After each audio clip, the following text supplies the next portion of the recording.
I'm Reg Empey. I'm Minister of Employment and Learning in Northern Ireland with responsibility for skills. And what are you doing in Calgary? Basically, as I'm part of the UK ministerial team that's preparing for the 2011 WorldSkills competition in London. I'm here.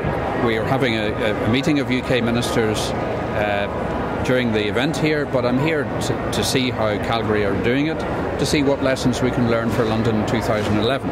Also, I'm very anxious to see how the different sectors are responding to the current economic downturn and what difference that will make for the skills agenda going forward.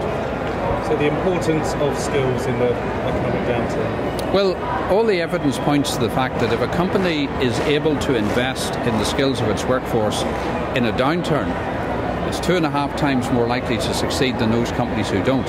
I know that's easy to say. I know there will be a lot of finance directors out there struggling to make ends meet, but all the evidence is that if you invest in your skills, you will do better. And some of the policies that we're putting forward for our own companies in Northern Ireland are designed to help the companies through this by providing either free training or helping with apprentices. If they're on short time, we will train them for free during their downtime, and indeed we'll even pay them an allowance. Are those specifically things that Northern Ireland's doing? Those are, but there are various differences throughout the regions, but generally speaking the principle and the thrust of what we're doing is the same.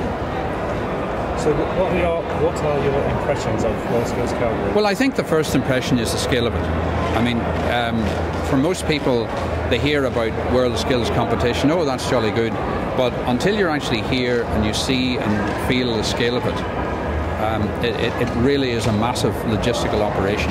And you see countries from all over the world here, our biggest competitors, and many of them are really putting serious effort into this, putting serious money into it, perhaps to a greater extent than the United Kingdom has been. I think a lot of our companies over recent years have perhaps taken their eye off the ball a bit and allowed the sort of apprenticeships in particular to slip, because it was easy to cut costs and so on, and I understand that, but realistically going forward, if your workforce does not have the best and most up-to-date skills, and even more important, the capacity to learn and change as you go forward, then you're not going to be competitive in the long term.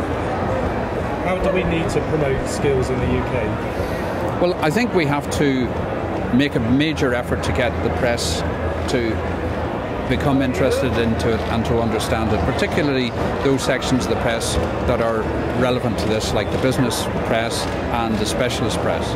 Now, some people are already interested, but a lot aren't. And a lot of them just have a knowledge gap. They don't know what this is. So I think there's a big marketing challenge there for a start. I also think we have to get the message across within government, because it's only restricted parts of government that actually know and understand what's happening here. But with having responsibility for the further education sector in Northern Ireland, the further education sector is critical. It's critical to the delivery of the skills agenda, because that is where people may start their first contact with the real economic world, is in an FE college or associated with a training organisation.